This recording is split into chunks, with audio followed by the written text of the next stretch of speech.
Thank you all for coming. Thanks for coming back. Welcome to the second session of today's workshop. In this second panel, we will hear from Azal Özdemir, or should I actually introduce her?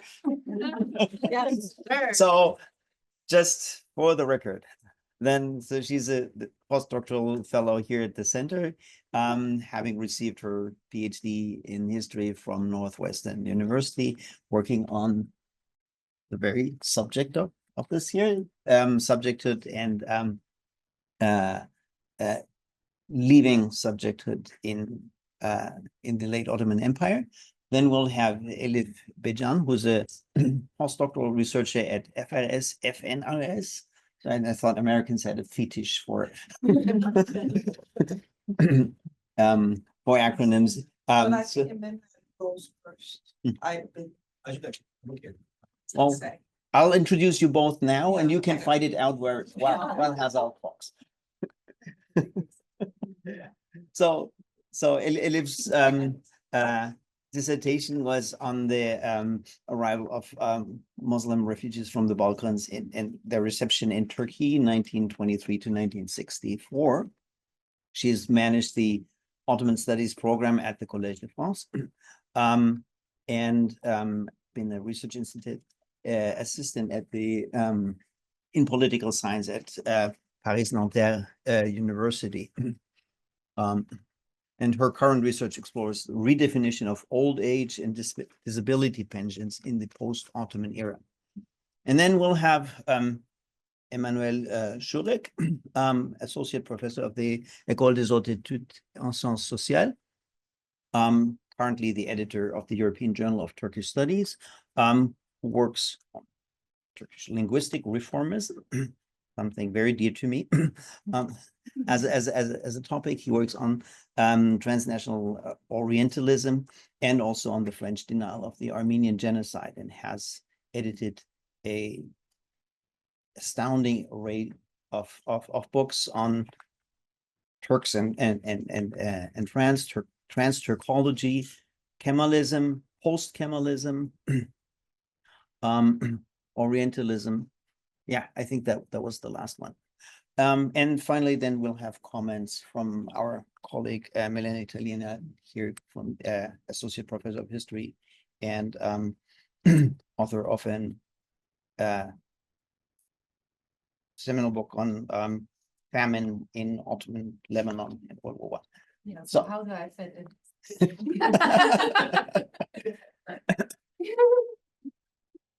So without further ado, I'll hand this over to Hazal.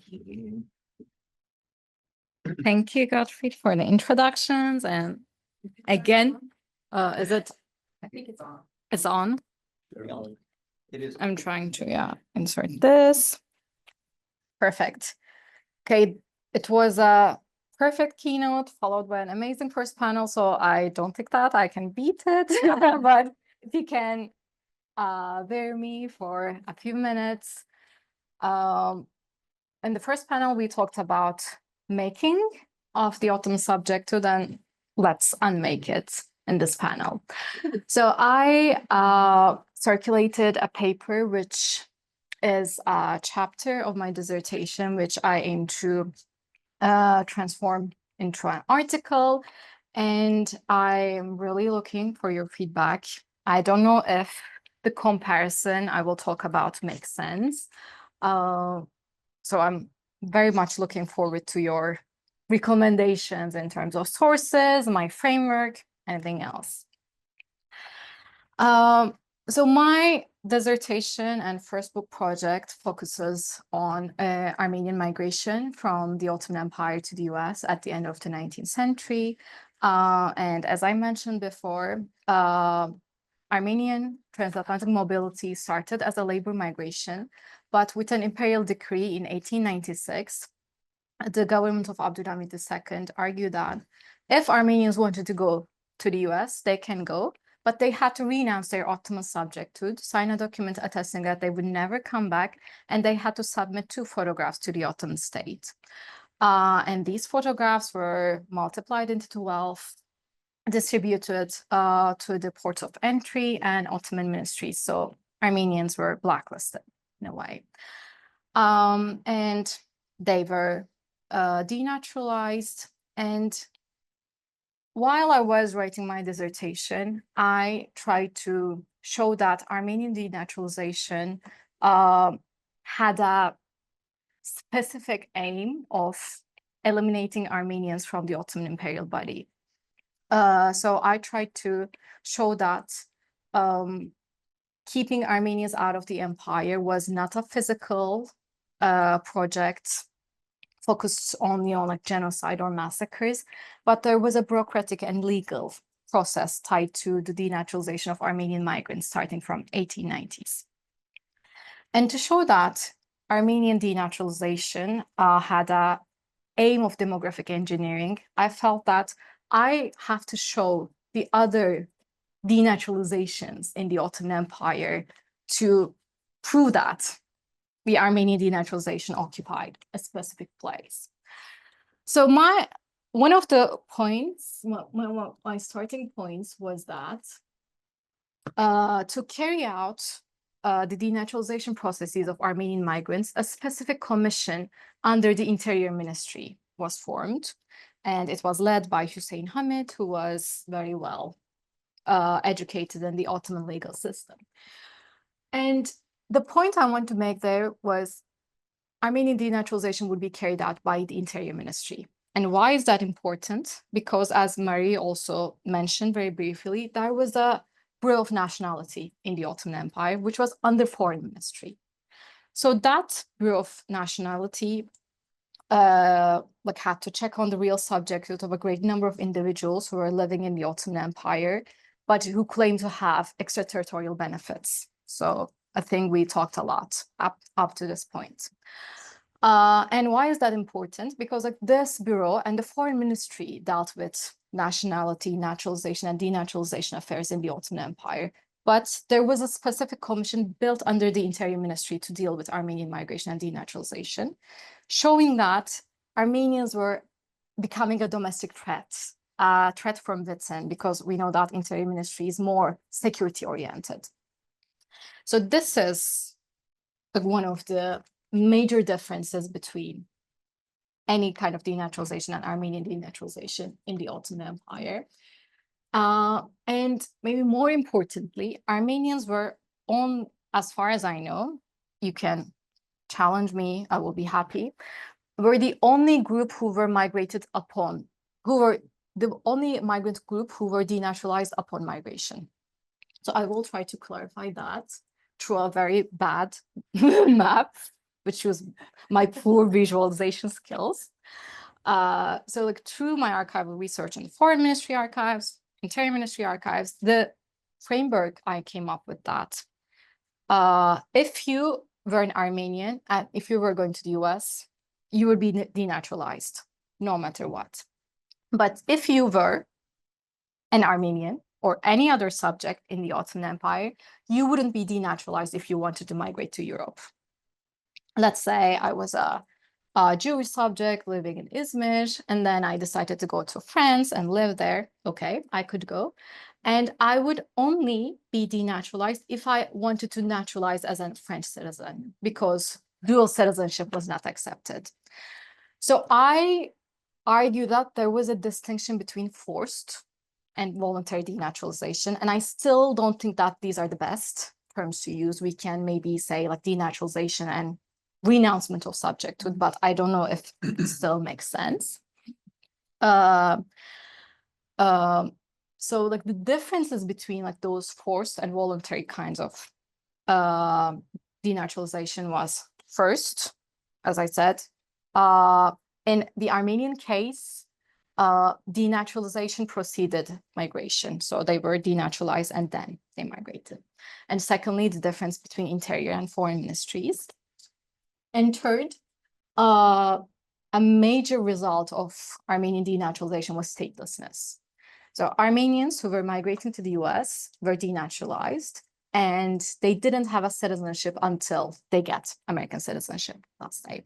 But in other cases, people who migrated to Europe and wanted to naturalize as European citizens were giving up a citizen subjecthood to get another subjecthood. So they were not left stateless. And something I still struggle with, maybe you can help me understand, Armenians who migrated to Europe were not denaturalized, but Armenians who migrated to the US were denaturalized. And the excuse of the Ottoman state was that Armenians were migrating to the US for the sole purpose of learning how to combat training. And when they come back, they would act in revolutionary, practices, and they would use dynamites and torpedoes. So they were associated with anarchists of the late 19th century. But I really don't think that it makes sense, because Armenian revolutionary organizations were found in Europe. So I don't really understand this obsession with the US as hotbed of Armenian revolutionaries. Yeah, I'm still very mixed about that. And I think there is a difference between classes and professions of people I'm talking here, because Armenians were largely from the Ottoman East, and they were this mobility to the US started as a labor migration. But in the other cases, we see people migrating to Europe and naturalizing there. They were more belong to the upper classes, and they already had some kind of ties with European states. Maybe they worked in postal offices or consulates, and they lived in more urban settings like Izmir or Istanbul. So these are the differences in my mind. And why did I come here? Largely because of the literature on extraterritoriality and protection. I really appreciate it. I think it is fantastic, but I don't think that it explains the Ottoman attitudes towards Armenian migrants. Because the ban on Armenian migration was a wholesale attitude. So the Ottoman government banned the return of any Armenian who went to the US, and any Armenian who crossed the US border had to be denaturalized. So it was not really related about Armenians getting American citizenship and then coming back to the Ottoman Empire and enjoying jurisdictional privileges. But there was, I think, more of a population policy lying behind that. So this is why I analyze Armenian denaturalization as more of a demographic engineering process. And I use two main examples to prove that. One, which is still confuses me, the migration and denaturalization of women. So since Armenian transatlantic mobility started as a labor migration, men migrated at first. And when their return was prevented, their families. Can you hear me? Okay. So when they couldn't return, men wanted their families to join them. So in order for women and children to emigrate, men who were living in the US had to write a petition to the US Embassy in Istanbul. And then the US Embassy would write to the Interior Ministry, and they would investigate these situations. And the Ottoman Empire, of course, had an ambiguous and difficult stance in that matter, because they said that women and children could only migrate if men emigrated by renouncing their subjecthood. But the law of denaturalization only came in 1896. So let's think that I'm an Armenian woman, I want to migrate and live with my husband in 1901, but my husband emigrated 10 years ago. So he didn't denaturalize, he didn't renounce his subjecthood. So then the Ottoman government would not take the petition written by the US Embassy seriously, because they said that no, this is still an Ottoman subject. Why are you writing through the US Embassy? So something which still puzzles me, and maybe we can talk about it more. The state was willing to Armenian men to go, but it tried to make the migration processes of women and children harder. So it might be an ambiguity or a inconsistency within the migration policies of the government of Abdulhamid II, or maybe it was another demographic project which intended Armenian women to live in the empire, because Armenian women could be married to Muslim men, but not vice versa. And the other case study I have is the continuous correspondences between the provinces and the center about whom to denaturalize. So like the local governors were like kept asking the center about, oh, like, are we also banning the return or denaturalizing Armenian Gregorians and the Protestants or the Catholics? Like, what are we doing to men and to women? So I think there was a matter of like miscommunication between the center and the provinces, and there was a lack of central understanding. Or, as Gottfried pointed out in a workshop I did, there was probably a gap between the aim and the implementation of a policy. But whenever a provincial governor asked the Interior Ministry, are we doing this? Are we doing that?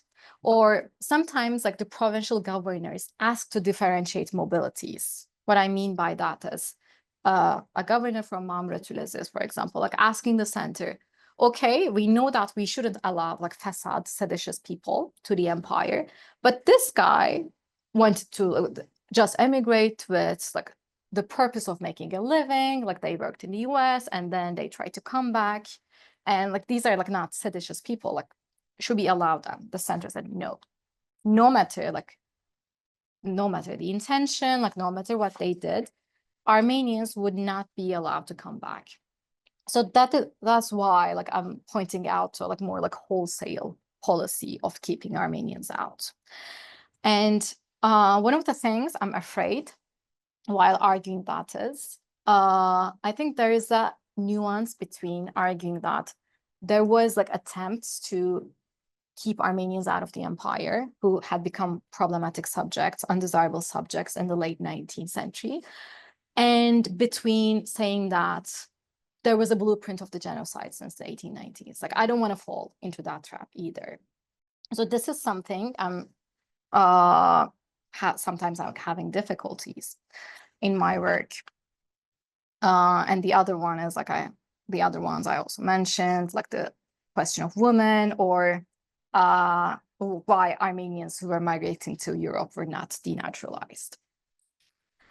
And to show like why like this Armenian case was very specific, like I will give like another example. Like there was a Protestant preacher, Simon Papazian, living in Marzifon, and he had a daughter. He wanted to marry his daughter to her fiance in the US. And he wanted to go to the US for a short while. But the Interior Ministry said that if you want to go, this is definite, you cannot come back.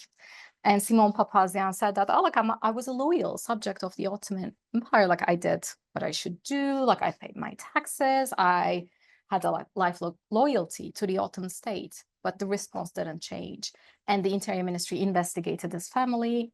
They found nothing problematic, but they said the same thing at the end. If you even want to go to for a short while, you cannot come back. So this is very different from other subjects of the empire, or like even Armenians who migrated to Europe. For example, like in my paper, I included a few cases from Armenians who migrated to Europe and wanted to naturalize there. And perfect. And Foreign Ministry, like not the Interior Ministry, but Foreign Ministry, dealt with like petitions coming from Armenian subjects who wanted to naturalize as like French citizens or British citizens. And the things they looked at in those cases was like does this person have property in the Ottoman Empire? Do they have ties with the Ottoman Empire? Were they indebted to the government? So if they were not indebted, or if they didn't have property in the Ottoman Empire, they could be denaturalized easily and naturalized as a citizen of another country. So in those cases, indeed, denaturalization was linked with extraterritoriality, avoiding dual citizenship, and matters that we discussed in the first half of this day. But I think that the price of Ottoman nationality, the price of denaturalization was like much harder for Armenians who migrated to the US because like they were left stateless. They couldn't come back, and they had to cut all of their ties with the Ottoman Empire. So I think that's all I have, and I'm looking forward to your comments and talk about this more.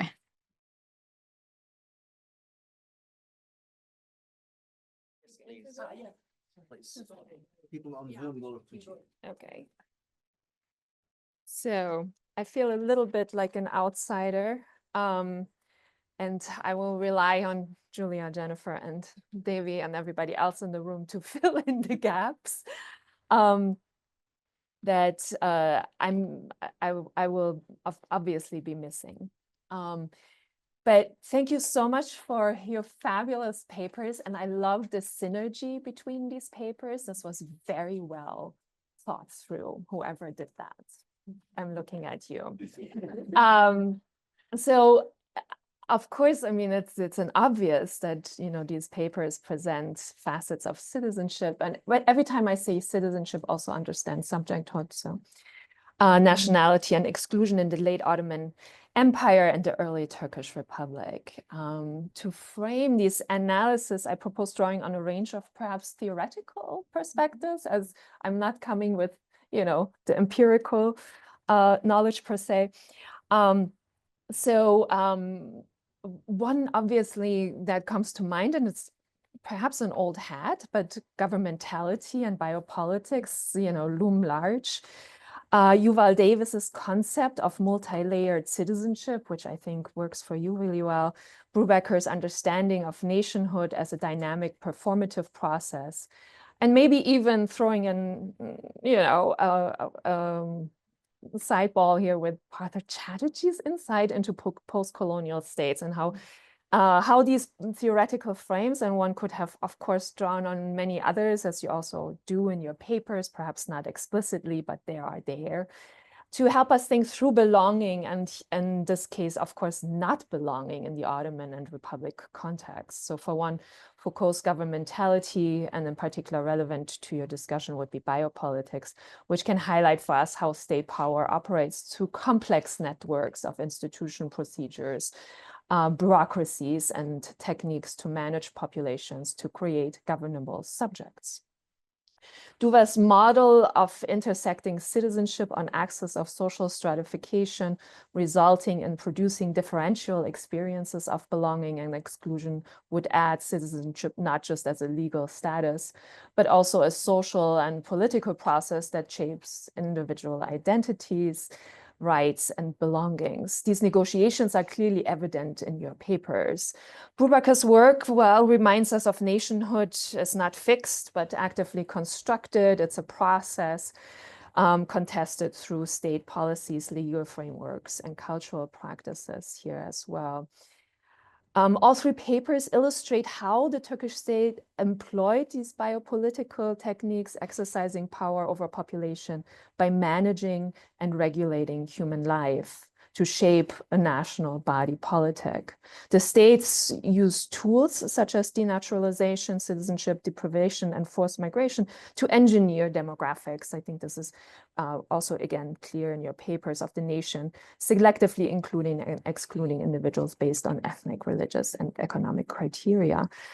Immanuel's paper on Law 2007 demonstrate how economic participation was regulated to encourage departure of foreigners.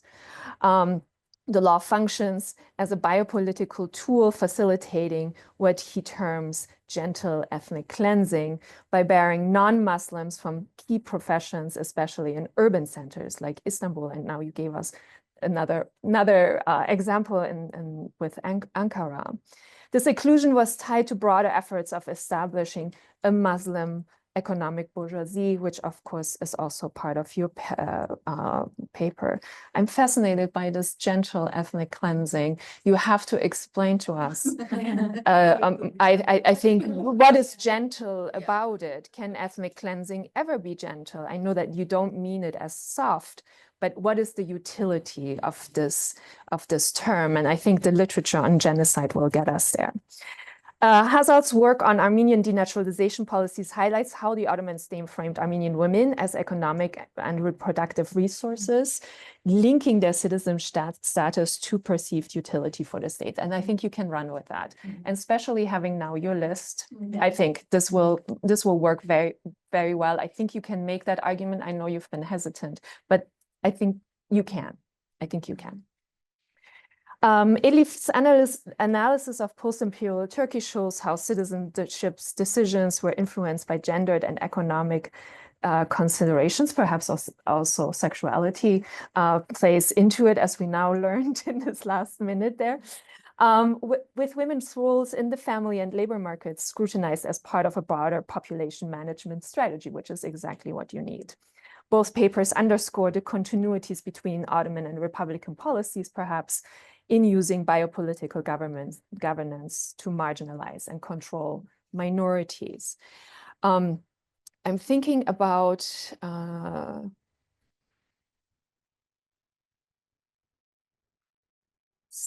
where are you? This last part that you talked about, and you talked about these various laws, and I'm wondering if the earlier laws, the pre-1935 laws, were gendered or not. Because it's asking, the prerequisite is you have to participate in the national war. So what does that mean? How do women participate, or was that discussed there? So that might be a way to get to something. Why this later law is perhaps more appropriate there. So my question for you collectively is to expand on the relation to property. I think it lingers in your papers, but considering the importance of property, as Müge pointed out in our earlier session,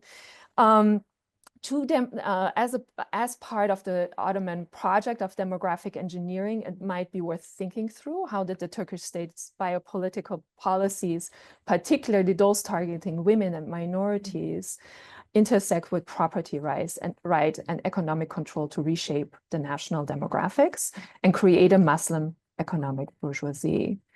And then for you, perhaps specifically, how did this law, 2007, and you hinted at it here, it's not in your paper so much, and citizen deprivation practices affect property ownership and transfer among targeted groups, and how did this contribute to the broader goals of the state? I think you now here in your presentation got to people having to give up their factories and so on. So there's property rights there that I think are important.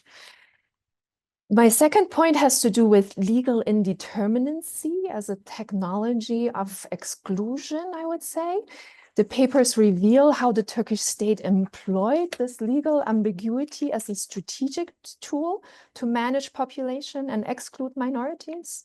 Laws with vague definitions and flexible interpretation allowed the state to target specific groups, particularly in this case, of course, non-Muslims, while maintaining a facade of legality in your case.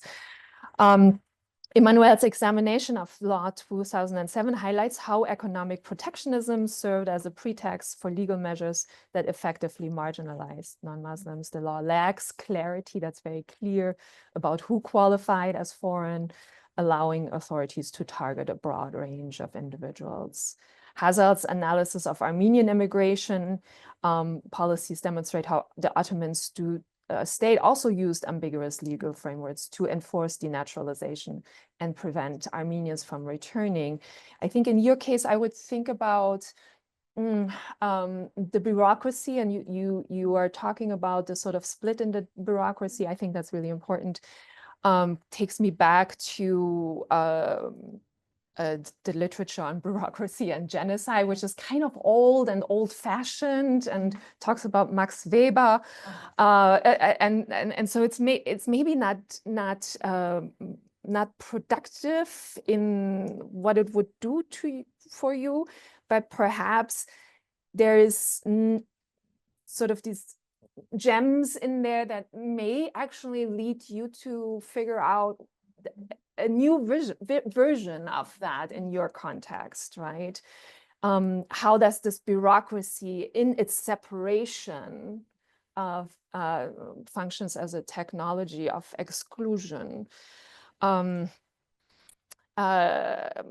third point relies, or so in here, I would say, how does this legal ambiguity in your case studies reveal the paradoxes of state power, perhaps as well, where laws that are meant to exclude or control certain groups also perhaps create spaces of resistance, negotiation, or unintended consequences, or opened up unintended spaces for negotiation or fluidity in the identities of marginalized groups, where there are moments when legal ambiguities allowed for a redefinition of identity that could challenge state control? Or in what ways does this ambiguity blur the line between legal authority and perhaps legal vulnerability? I think Leila's papers sort of hinted at that. There's moments of speaking back against this state with your petitions. I thought that was really neat. And my last point is about intersectionality, I think, but that's very clear. I think that, you know, these how citizen subjecthood and nationality was shaped by intersecting categories of difference, and that, of course, creating very, very different kind of constructions and experiences of citizenship. Emmanuel, gentle ethnic cleansing. I'm going to come back to this. I'm wondering if, and this maybe also speaks to your trouble with this sort of blueprint of genocide. How do we look at this earlier period in connection? How do we look at the later period, sort of pre-genocide, post-genocide? And I think the literature that thinks about genocide as a process, like the old classics of Helen Fine, for example, would maybe be helpful in just getting to start to think about genocide outside of a legal definition with the need for an intent and a starting date and an end date per se, but to think about genocide as this process or a slow kind of violence that takes shape over a period of time. And I'm working on a piece in Gaza, and there, of course, the colonial settler context facilitates this really, really well. And I don't know how you would deal with that in the Ottoman context, but I think that there's something there that, you know, it doesn't need to be necessarily genocide, but there is, of course, the sort of slow state violence that is not so visible. And I applaud you to think about bureaucracy and this bureaucratic denativization as such. Yeah, I think, I don't know, I feel like that's all I have.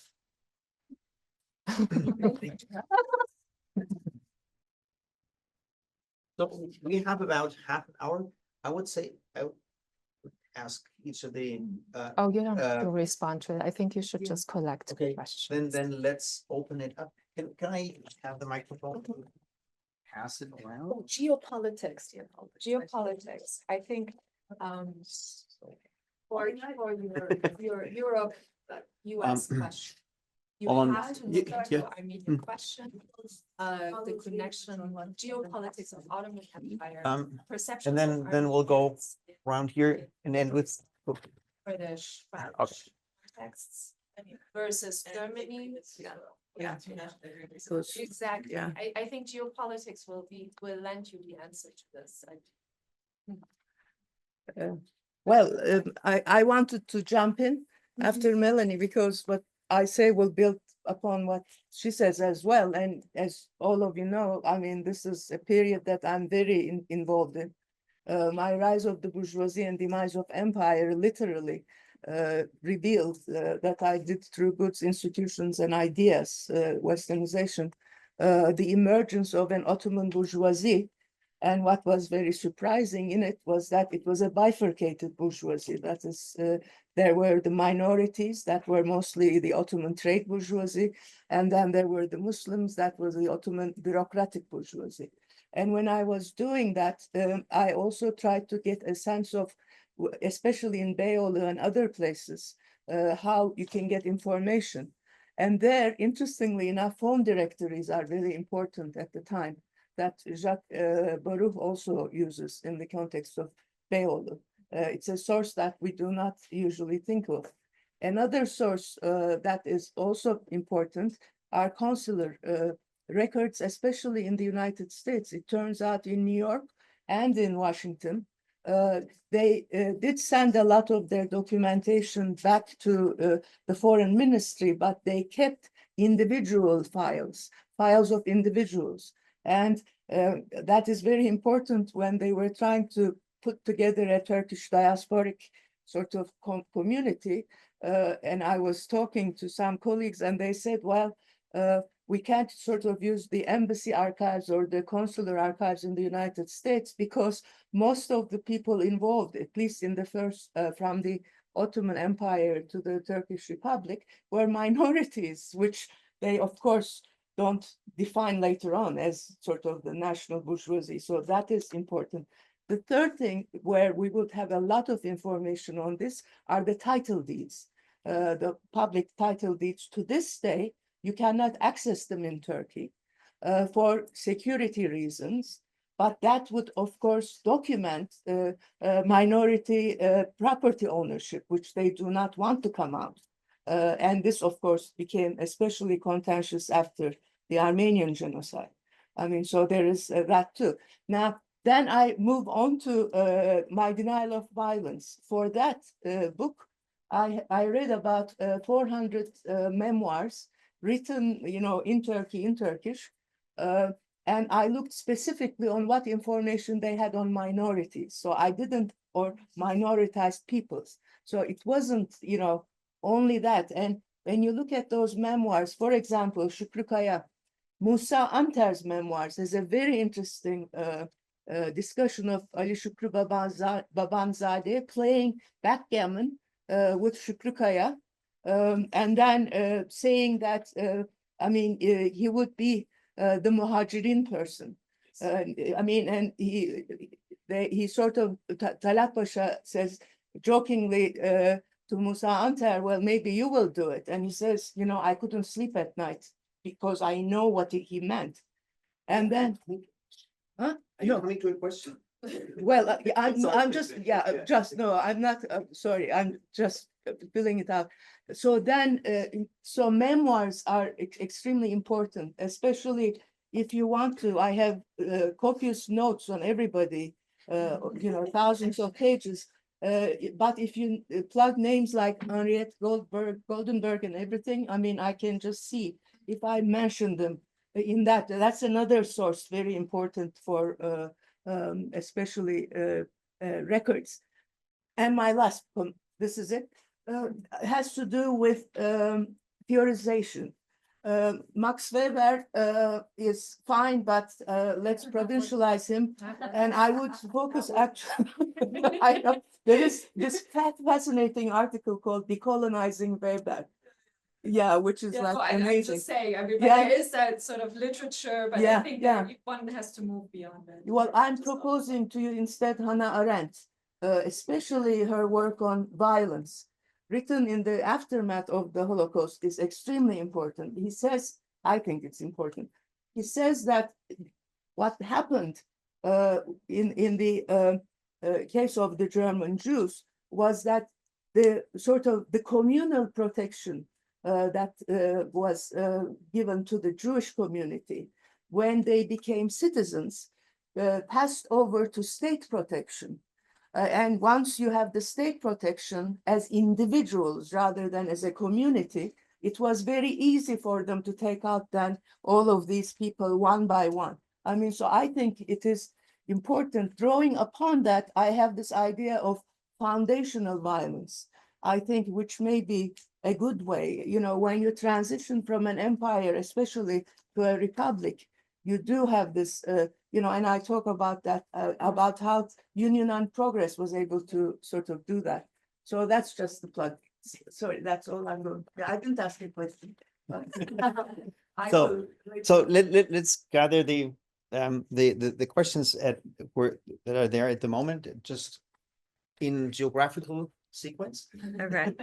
And then let's see if we have time for a second round. Okay. Fantastic presentations. This was so exciting. I just want to throw another word out there, biopolitics. I know some people like Foucault, some people don't, but that might be a productive way of thinking about all of this also. I also have a specific question for Emmanuel. If you can talk, have you done the research or thought about the kind of the history of the law, like how the law emerged? If you could talk a little bit about that, because I think I have a case of Albanian Orthodox factory workers in Istanbul after the exchange is completed, were asking the Albanian state if they can sponsor a kind of Albanian church. And I kept racking my brain why it was factory workers that were asking the Albanian state and not the elites who wanted nothing to do with the Albanian state. So maybe it's something we can talk about afterwards. Okay. Okay, thank you. This was so interesting, and I have a lot of questions. So I'll just go in order. So for Hazel, I feel like, you know, since you're turning this into an article, I feel like there's a bunch of different directions you could go in. And so these questions don't all go in the same direction. But so one is like not just biopolitics, but I thought the photography thing was really interesting and kind of like early biometric. And it reminded me of honestly, I'm trying to remember who it was and I can't remember, but I saw a talk once by a guy who worked on the development of fingerprinting in South Africa, and it's the same time period, and it was used to regulate the movement of Black South Africans. Do you know? No, but can I add, because there's a really exciting work by a woman called Zehra Hashmi, who works on Pakistani identity cards. Oh, amazing. Yeah, it's fabulous. So, okay, Yeah, so like this like biometric thing, right? Like what populations are biometrics developed to deal with, and we still think of them in that way. And then I also just like was curious, like, is anybody ever challenged on the basis of these photos when they try to come back? Like, are they ever used? You know, like, or are they just like accumulating in a filing cabinet, you know? And then the other questions that I have are sort of about the US side of it. And like, I am very curious as to why the US was such a problem for them. And like, I don't have an answer for you, but I thought it was interesting. But I was also wondering, like, what is the experience of these people on the American side? Like, is it an issue to show up in the United States with no nationality, like stateless, or like, does it not really matter? And like, you know, given that this is the age of Asian exclusion, and like that we know that that's a problem for some, or a potential problem for some Ottoman immigrants to the United States, is it an issue for Armenians, or is it not an issue? Like, you know, how does the kind of like, what is, you know, when the denaturalization thing, what is the other side of it, or is there like not really one? And I think you could, you know, those don't necessarily go together. Also on India, Pakistan, you know, you see similar after 47, there are similar kinds of like, if you go to Pakistan, you won't be allowed back. And so, but obviously it's much later, but like, this is a kind of exclusionary tactic that I think is then like developed over time. There's like really devastating and great work on that. Okay. For Emmanuel, this is really interesting. I'm convinced by your argument, but I do like, just in terms of writing the article, I thought it would be useful. I think it'd be useful if you talk about the Greek Istanbuls earlier in the article, because like, you say in the beginning that it's about the post-genocide and it's about Lausanne. And then like, I just got lost and we got there and I was like, oh, that makes sense. But so like that to me was just like, you know, this is not my period. I also was like, in some ways it was unsurprising to me that the Greek nationals who are Muslim are like going to be allowed an exception, because if I'm remembering correctly, in Lausanne, isn't nationality defined on the basis of religion anyway? Like that's how Greek and Turkish are defined. And so the exceptions. except for the exceptions, right? But so like it sort of makes sense that like this is a category that's like, I mean, that's like that category is then also, I don't know, like that made sense to me. And then the last thing, and maybe this is not useful, but I wonder if another kind of literature or discourse that this could be situated in is the sort of closing of the international economy after World War I, right? So like we think of the 19th century as the time when like capital, labor, and stuff is circulating freely. And there are a lot of different ways that the economy is closed off in a lot of different places. So like, is that also another way that people are talking, that people are using that people are talking or about or justifying this kind of this closure, even if like realistically it's also mostly about ethnic cleansing.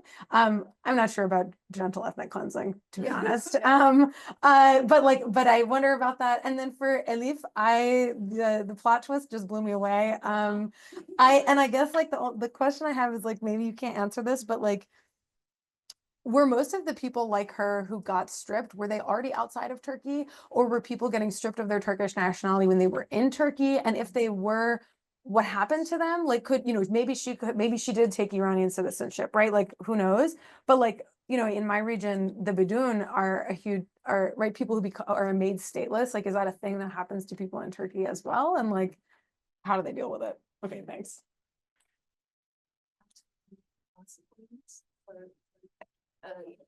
What stood out to me is like you talked about the sort of group, but then you use this individual case, and I'm wondering if in combination with your question, perhaps discourse around this interwar stuff, the discourse around minority rights, group rights. In a certain way, is it anywhere there in this discussion? I don't know. Can I just jump in because I have to go, and I just piggybacking again. All of the papers were fabulous, but I'll be really brief, and I'm sorry for skipping ahead. There's the context of what's going on in the, with Turkish denaturalizations, but there's also the broader context of Jewish denaturalizations that's going on at the same time. And as Mark Baer and Corey Gutstadt have both delved into, a lot of formerly Turkish Jews are being denaturalized at this time who are in Europe, various parts of Europe, and also some German Jewish and other Jewish refugees are being accepted into Turkey, but most aren't. And the narrative, the Turkish governmental narrative is they'll accept all these people. The Istanbul universities are because of them, but most people were not found acceptable. And Jews of Salonika were actually murdered by the Nazis. Yeah. But so there's this the context of European Jewish denaturalizations, Turkish Jewish denaturalizations, Turkish Jews trying to get back in, and most people, almost entirely, I didn't come across any cases of people successfully getting that. So I think like that larger context for the story is really key to what's going on with Henriette. And then I also really briefly wanted to recommend that you contact Atina Grossman. She's a Holocaust, Atina. She's working on a project right now on Holocaust refugees in Iran. And even though Henriette is an Ottoman subject, she might have fallen, after this, fallen into the category of Holocaust refugees. So that might be a helpful thing. And thank you so much. Thank you so much. Thank you.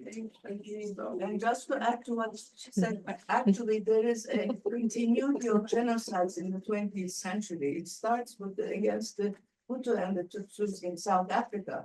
There are German officials involved there. Then they travel to the Ottoman Empire and are involved in the Armenian genocide. Then they go back to Germany and are involved in the Holocaust. So there is sort of we have to historicize genocides. Are you next? That's okay. So thank you. Fascinating stuff. I have a few questions. So for Elif, I was just curious, would there be much in the Iranian sources of the place where she worked, or some correspondence about foreigners there? Because at this time, everybody's so apprehensive about foreigners. I mean, not necessarily you going there and trying to find it, but like there are researchers maybe who could look it up or something like that. I think that would be sort of some of the clues could be from there. Excuse me. Or Emmanuel and Hazal, I was just thinking, for the rules and regulations that did you look at, like how much of it were there exceptions, but also how much of it was how was it implemented? Like, what do you look at? Because I researched interwar Yugoslav migrants to Turkey, and of course the laws are, you know, all very well, not so specific, right? But Yugoslavs were obviously not Turks. They don't even speak Turkish. They're referred to in the documents as ecnebi, as foreigners. And there's this very strict, constantly repeated regulation that I forgot what was the percentage of foreigners of ecnebi can live in a town or a village, or was it 12 or something like that.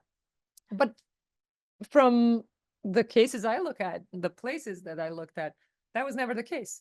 They might come and be resettled to a certain place, but like the next day they would go somewhere where there's people from their town where they emigrated, because that just works better. And the government is okay with that, because then they have to provide less help for their, you know, self-sustainability. What if you're settled to Iskandar, and as soon as you decide not to stay where you are, you become a Serbist. So Yes, and there was also different regulations for them, for those who came as Serbists and those who came with needing aid and all of that stuff. So, you know, the difference between the law and the actual implementation, and as you said, you know, you looked at the JHP files, which I found very interesting, and especially the Mufettish reports, which are boring mostly, but you can find these gems, you know, like where, you know, you have these cliques of like Cretans in, I think it was in Adana, where they kind of, where JHP lost, and they figured out they all banded up in the oppositional party, and that's why they things like this, right? I think you already asked about where the pictures you used. That that was also my question. So I didn't respond to Emanuel's questions about genocide, and we didn't get to talk to it. But I'm not going to respond on my work. But I'm actually interested in why you use the ethnic cleansing, and just as a genocide survivor myself. Ethnic cleansing is just like gives me the creeps a little bit, just because it was publicized, as the term was publicized by Serbs in the 90s to kind of soften the genocide to Europe and to the West, you know, saying, well, we're cleansing Europe from these Muslims, right? So whether gentle or not, this problematic term itself. But yeah, I would like to, you know, talk about that as well. State about ethnic cleansing is how they refer to the genocide. I'll say, can I say something briefly if we're going? So we have some comment, and then we'll have Berke, and then we'll, Okay. you. So let's go around. I'll try to be and brief, then and I'll, 3 minutes. okay. Yeah, exactly. I'll try to be specific here, and then we can keep some of the bigger questions for the roundtable. So this is, let me follow up on your point, since everyone's kind of pushing you on the terminology, and you were asking about the terminology. And I think to go back to Melanie's point, maybe rather than trying to come up with your own term, maybe it's more powerful or helpful to show how you're simply working with a more expansive definition of genocide or whatever it may be as a process. So instead of trying to come up with your own spin, you're just trying to say, look, they weren't naming it. They were trying to do it from a backdoor perspective, maybe through other bureaucratic means, and yet it's part of this process. And so you're actually opening for us a window onto something that we have maybe seen more narrowly in time and across space. So I think that might be a helpful way to think about it. Hazal, it's so interesting, this question of Europe versus the US. It's really like I think this geopolitical dimension is important. I think you're also onto something with the class and professional dimension, because it's like Europe is where the safer Armenians are going if they're professionals, if they're, you know, white collar type of workers. Somehow there might be some association there, and at the same time there might be a geopolitical dynamic about kind of and I think to that point, it might be about treaties and other things, but it also might be just the Ottoman officialdom's sense of their reach. How much reach could they have in the States? In Europe, they had their people, right? I mean, they had ability to keep an eye and to monitor and and surveillance. So I think that's another thing to keep in mind, which is the US is beyond the pale. They can't follow these people there so comfortably. So it's, yeah. Just to jump in quickly, it's also important to disentangle Europe and dynamic Of course, government at of times, course. because every state Yeah. in that space, like, you know, Ottoman-German relations are very different from Yeah. Ottoman-French relations. But yet they're still treating it in this blanket way, which is very interesting. And I think so then there's one additional layer maybe of the analysis to consider, which is whatever the impetus, whatever the rationalization, it's almost like there's this strange kind of crystallization once it's been applied, and it's applied now as a blanket to the US and to Europe, even beyond, like it has feet of its own that keep going after what, you know, they've set it into motion, right? So I think just if you can somehow balance all of these considerations, it might be worth thinking about it. So it was a matter of size. Is it also, is is it Yeah. just the US or what about other places in the Americas? That was my question. Sorry. Okay. So that was the question. Okay. Can I? Is that okay? No, just my question to follow up was, okay, so one other consideration that you haven't mentioned is that the naturalization laws in the United States at the end of the 19th century were wildly different from the naturalization laws in Europe. It was way easier to become American citizen. In fact, it was almost automatic. You show up, you say, I would like to be American. They're like, okay, cool.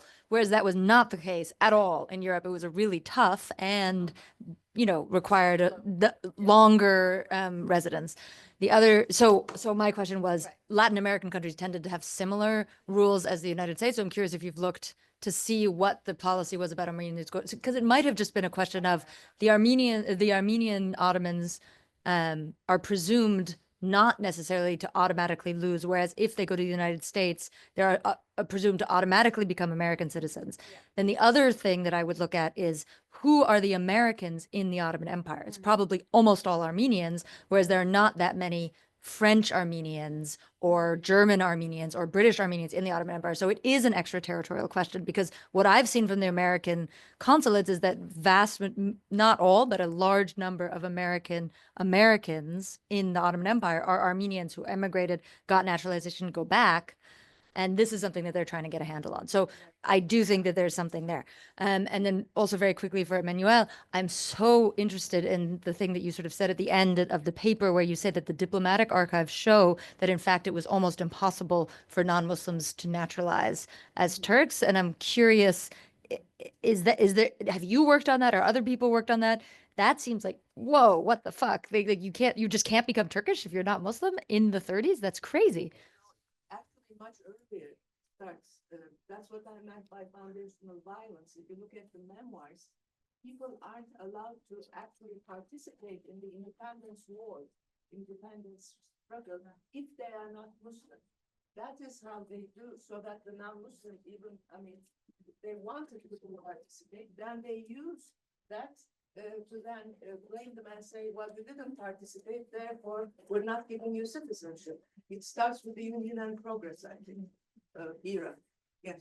So we have one more question, and then I All right. want to give the panelists just at least a brief moment, and we'll probably All right. trying to wrap up by say 4:20 or so. Okay. So to give us a quick break before we go into the front.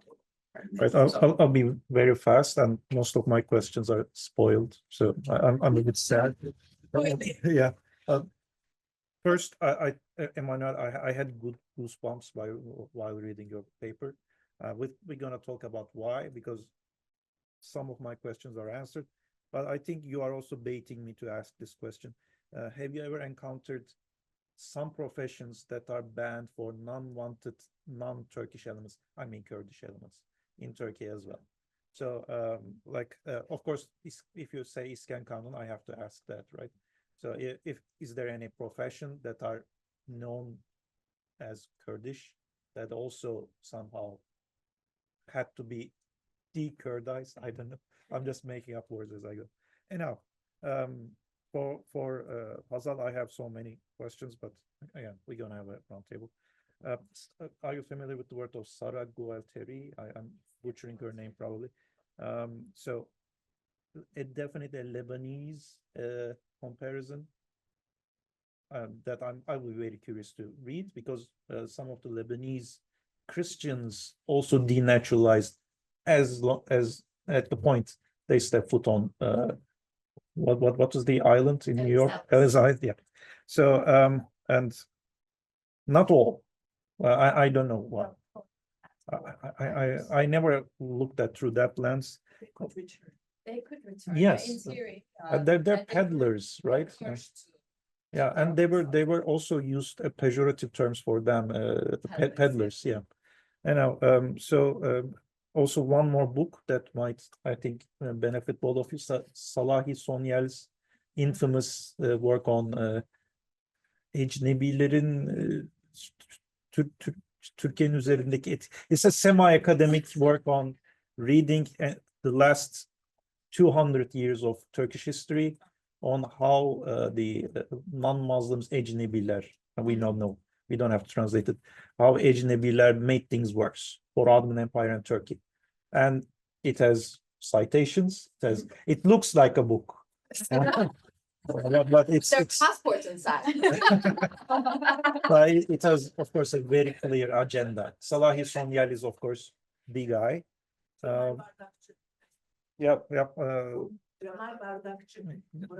He's another, of course, how can I say, tetikçi of, I mean, and yes, I mean, I'm not going to ask my other question. That will be the beginning.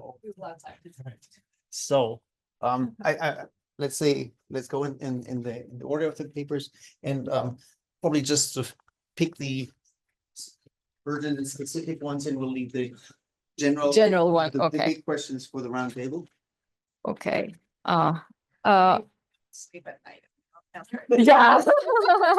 I will be specific and quick about bureaucracy. I definitely agree. And I try to talk more about bureaucratic violence in my dissertation, the term, but I don't know if I'm fulfilling it very well, because like I try to look at the literature of Nazi Germany and like more bureaucracy. I really want to develop on that. So like I definitely think bureaucracy is a good leeway at least.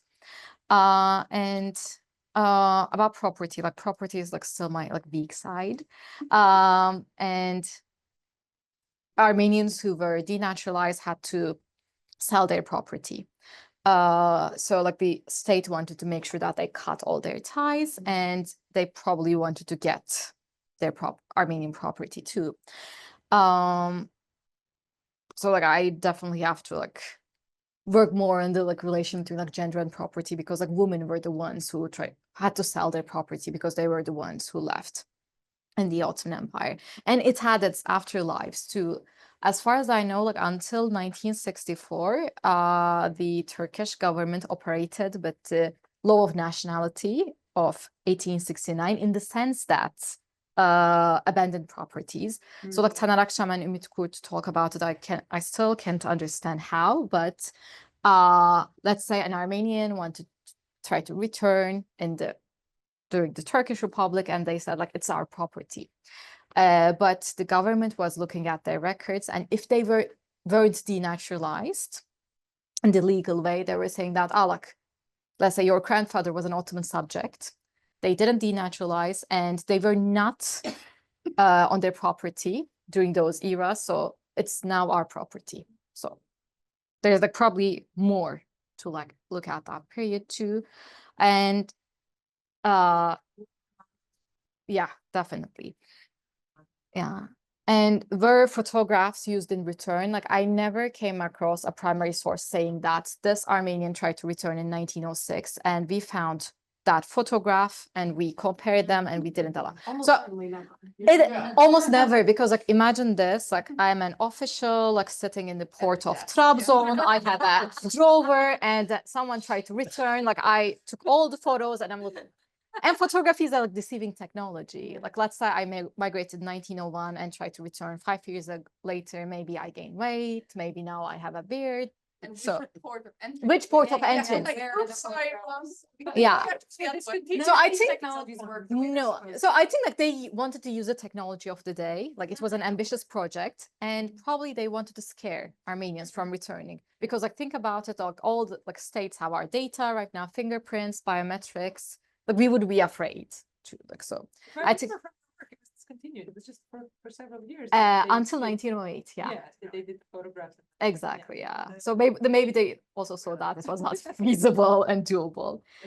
Articles on criminalization. Exactly, and yeah. the use of biometrics after a conference in Italy. Yeah, And there are some Turkish, I mean, Ottoman policemen who go there and. exactly. They learned how to, You know, so they're published in Turkish. but- exactly.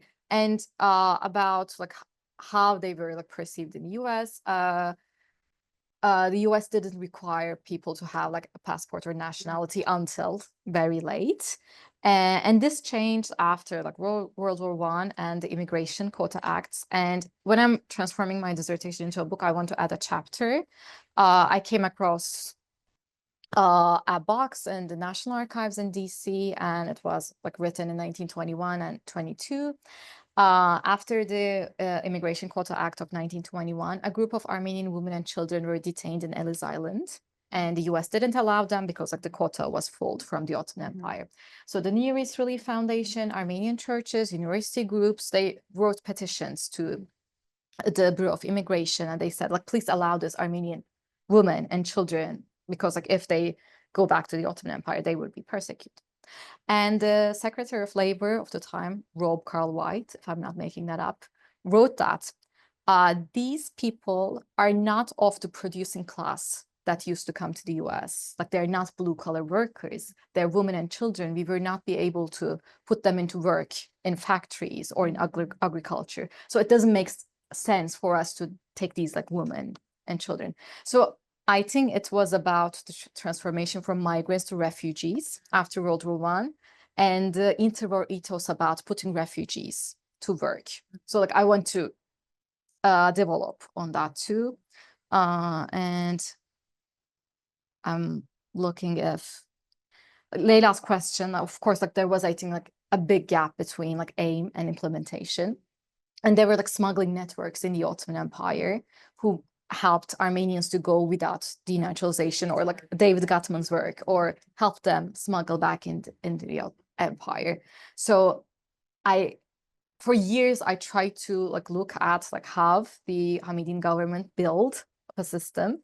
And now I'm trying to dismantle it and see the gaps and failures in the implementation too. Like, I don't want to talk too much, and we can continue talking.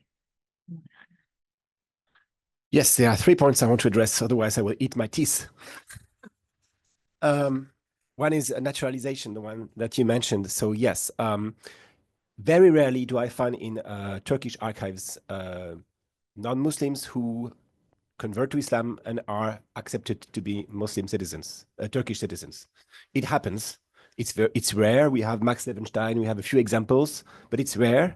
And in a lot of cases, I mean, all of the cases I can see here, different archives, English sources, British sources, international sources, with very few exceptions, there is no naturalization for the non-Muslims. The exceptions are the white Russians, and not all of them, for geopolitical reasons that I will not enter now. Sorry? Yes. So that's naturalization. The second point, genocide. I think it's very important because you mentioned Gaza, you mentioned genocide, Leila, with referring to now the Bosnian genocide of the 1990s, whereas in your paper, obviously, you refer to the 19th century. I think there's a scholarly plurality. We talked this morning of legal. Yes.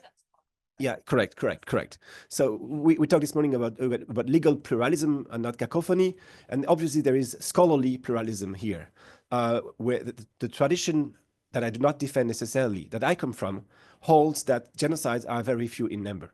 And it does exclude the Bosnian genocide, indeed. And I'm very sensitive to what you said about the publicization of the category of ethnic cleansing in the 1990s. I think you are entirely right, and I follow you totally. But I still, I am a polytheist. I believe in different traditions, and I understand that people call what happens in Gaza a genocide, that you could name what happened during the Balkan Wars in the Balkans a genocide, but I also follow the people who have a very strict select list, and I understand why they do have a select list. So I think we need to discuss more on that. But I think that there is a difference, and that's where I go back to scholarly issues, really, between what we discussed this morning, or at least we need to ask the question whether there are differences between what we discussed this morning and what we discussed this afternoon. In other words, what the select list of what is being called genocide, how does it impact? How does it change what we're discussing here in this workshop? Is there something here that needs to be considered, and how deeply? And that goes to the question of biopolitics that has been everywhere. In your case, with the women staying, maybe for reproductory reasons. In the case of course, Henriette, who can maybe naturalize because she can no longer reproduce. And in my case, it's all over. I mean, biopolitics in 1930s, it's all over. I just finished an article, like I told you, about how linguistic purism is always imbued by the question of ethnic purism and about the genocide in the 30s. So they talk about the Armenian genocide while purifying the language, ethnic purification, linguistic purification. So it's all over. So that was genocide. Last point, otherwise I will not sleep. Gentle ethnic cleansing. So here, I think there is a linguistic disability of mine and an epistemological cultural gap.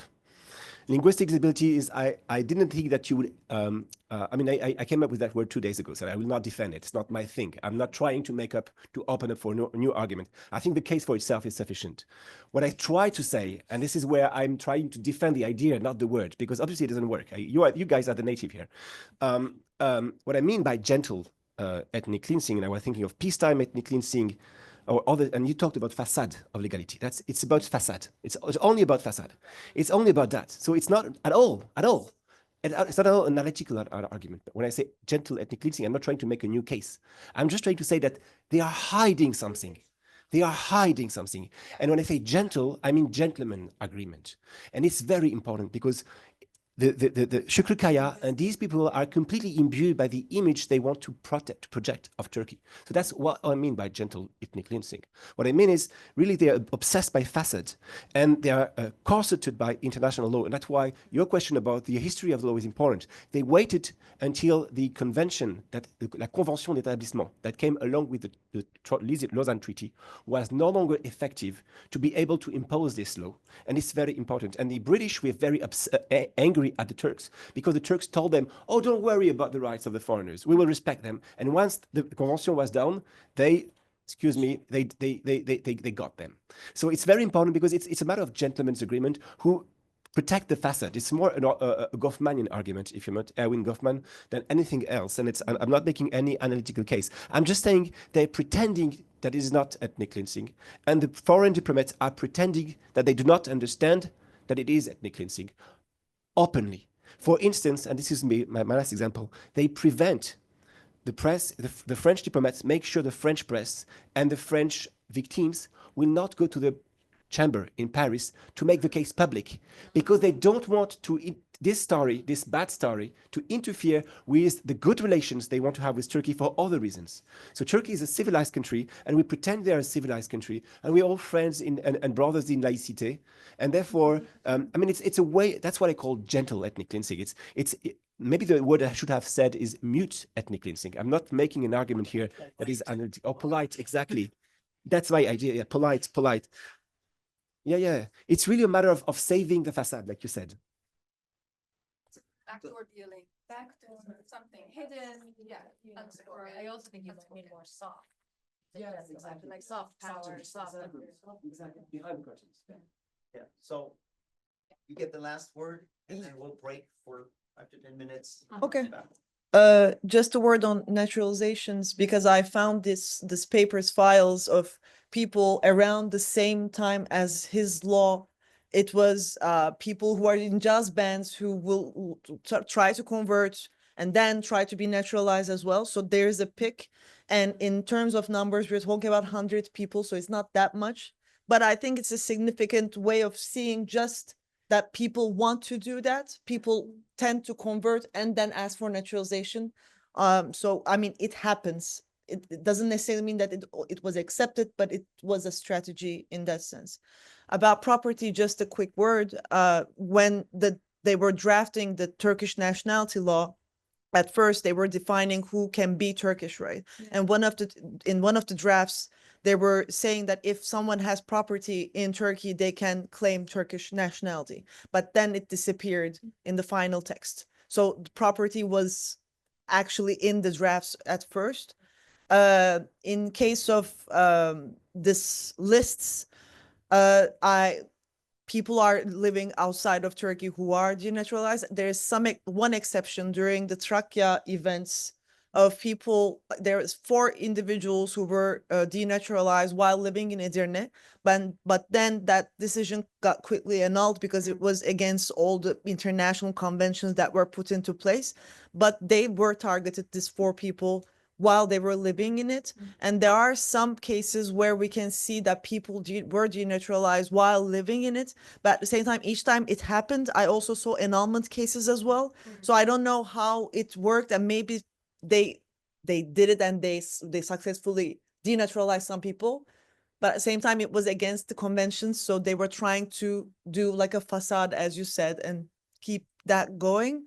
In Iran, I found some scholars who can help me, and they were like, you cannot access these documents because of Ministry of Finance documents.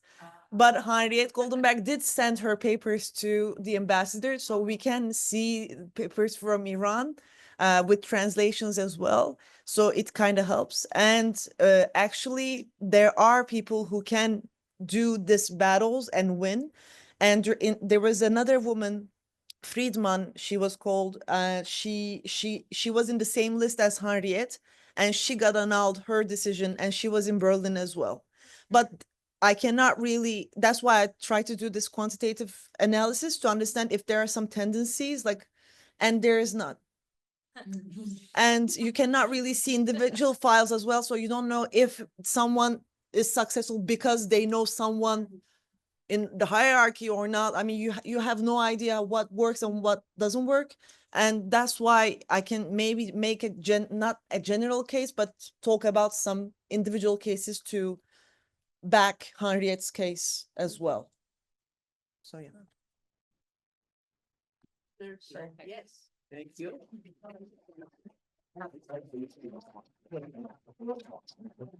So quick break and then we'll be back here, right? We can. Well, we can. We can have a 10 minutes break. I think. Yeah.